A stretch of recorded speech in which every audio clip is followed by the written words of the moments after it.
right, so here we are looking at one of the drawings from chapter 1 in the book, which discusses force. I'm here with Swenley. Hey, Swenley, Hey, Mike. how's it going? Good. Excited Yeah, for the first force drawing book that we co-authored. So, yeah, yeah, yeah, very exciting. I agree. Um, so you started here. I wanted to start talking about, why here, like what's going on? the that pushing out of the rib cage for me was like the main idea, and the first idea I went after. Mm, When I looked at the reference, that was the thing that stood out and got me excited to make a drawing of it. Actually, hmm Yeah, there's a lot of energy here, obviously pushing its way out of her body, right? yeah. Yeah, and it's interesting just to talk about this a little longer. It comes to the force line. This is a directional force, of course, right? Mhm. But just as important as directional is the applied, which is what's pushing on the directional. Um, and that's why it's so pushed out, right? Because really her rib cage is one solid object, right? Which is this whole area here. Yeah. And if this is going to tilt back into this shoulder, then of course the bottom of her rib cage needs to tilt up, which sticks it out, right? Yes. So something always to keep in mind. I think it's tricky to teach force because, as you and I have talked about here as well, it's very easy to try to use all the tools at our disposal to do this drawing. Because as you and I have talked about earlier, you're using some form, right? We have some structure here. We have obviously shape design that's going on. Um, but at the force level, we want to know that, yeah, this is my first idea, right? I want to understand that force is pushing out here, but still know that it's because the rib cage is pushing down here. So there's this giant mechanism in here that's going in this like clockwise rotation, right? I Yeah. guess to get to the stretching idea that you were talking about, or pushing out, right? Yeah, indeed. I mean, one common thing that we see is that when students move forward to form and shape, they kind of forget basics. Mm-hmm. Basics is it's always important. It's you kind of like stack form and shape on top of basics. Right. If you remove that, then they have nothing to support them, and the drawings falls apart. Yeah, I would agree 100%, right? If we get rid of this, all of a sudden this doesn't really mean anything, right? Yeah, indeed.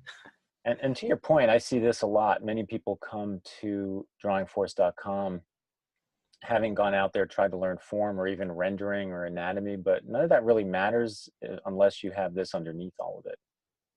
Right. Yeah, indeed. I mean, the drawing has to work. Right. Yeah, exactly.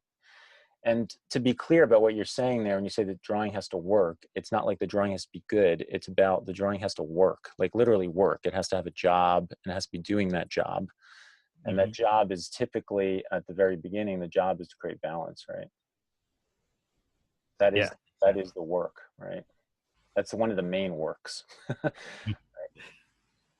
So the other thing I wanted to show our artists here today is this leg. You picked an outside, inside, outside, and which is possible. This is it's like a 3/4 almost side view. It's like the tail end of where that would possibly happen.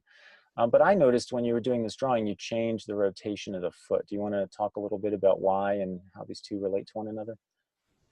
Yeah, I did the drawing at the screen left like more than a year ago. Mhm. So of course I have improved a lot during that time. So now I see things clearer. So when I drew the leg, I was like, I think it will work better if I rotate the foot Mhm.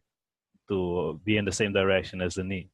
Mhm. Because that's typically how the leg works. Mhm. Yeah, exactly. So what's interesting about drawing legs is it's not like the arm. It is and it's not. What's not similar to the arm is that the knee and below the knee, I should say, doesn't rotate like the forearm does, right? So the axial direction the knee is on is going to be that of the foot. There's a little bit of rotation that can happen down here, but it's pretty rare that people even bother trying to do that. So you can kind of trust the relationship between these two.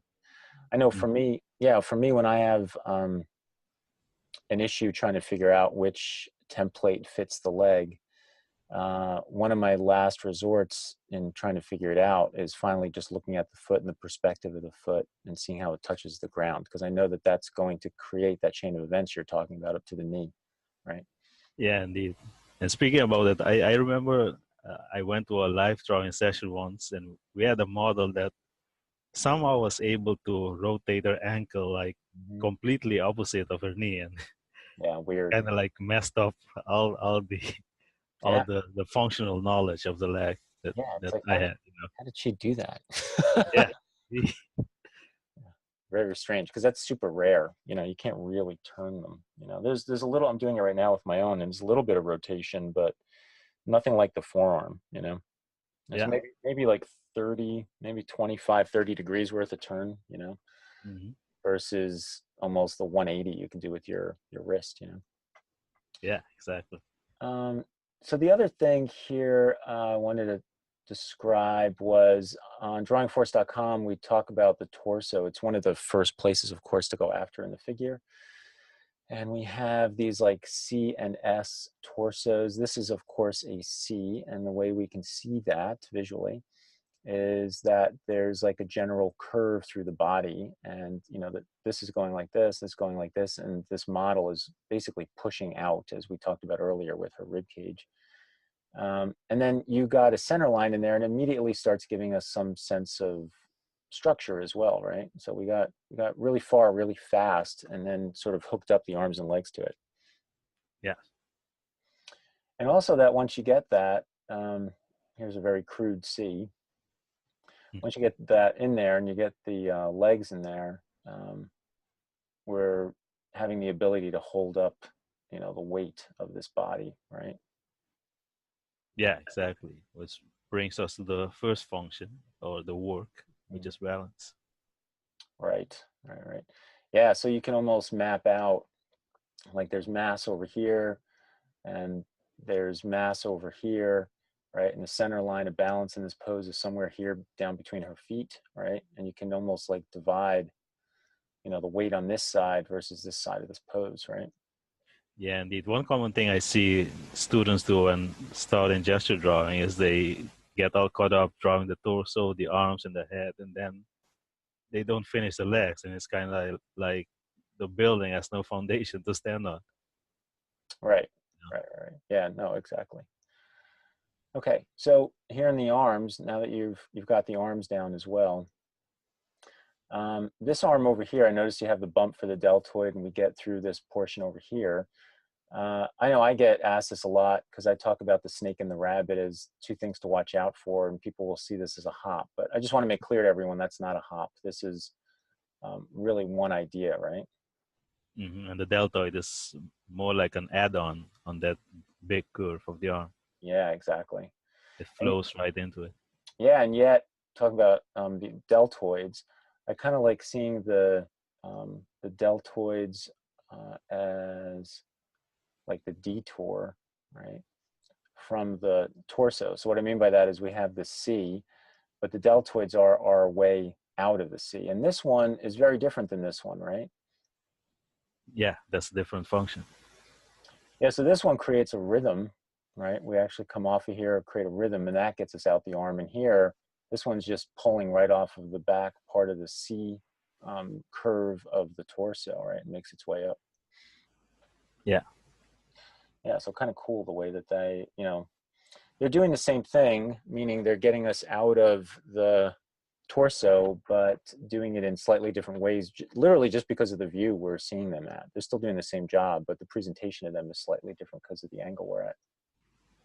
Yeah, indeed. And I think it's also uh, interesting to point out the V shape at the rib cage Oh, yes. and how that helps to um, clarify the form. Yeah, it's the same line twice, really, right? But because it's curved, it helps imply that form is this way. It's almost like you have a tube here and a tube here in essence, right? And it curves to the left.